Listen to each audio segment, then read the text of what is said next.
हो। आदित्य पूरी तरह हैरान होकर बोला। लेकिन पिताजी, आप मेरे बारे में यह सब कुछ कैसे जानते हैं? सेठ मुस्कुराकर बोला। जब पहली बार तुम मेरे घर पर राहगीर बनकर आए थे और तुमने मेरी बेटी का हाथ मांगा था, तब मुझे तुम बहुत पसंद आए थे और मैं भी अपनी बेटी का विवाह तुमसे करने को तैयार था। लेकिन मुझे तुम्हारी सच्चाई पर शक था, इसीलिए तुम्हारे जाते ही मैंने अपने कुछ वफादार नौकरों को तुम्हारे पीछे जासूसी करने के लिए लगा दिया था। आदित्य लज्जित हो गया।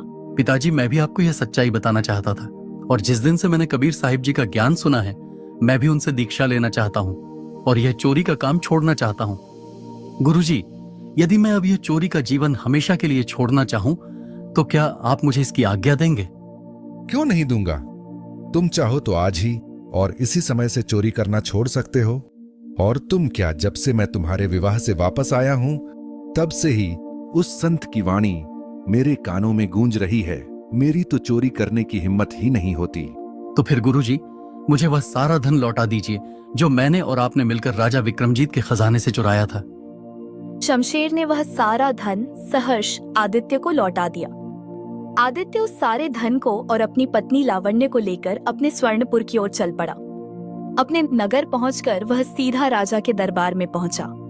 महाराज, मैंने आपके खजाने में चोरी करने का दुस्साहस किया था, मुझे क्षमा कर दीजिए। मैं आपका सारा धन वापस लौटाने आया हूँ।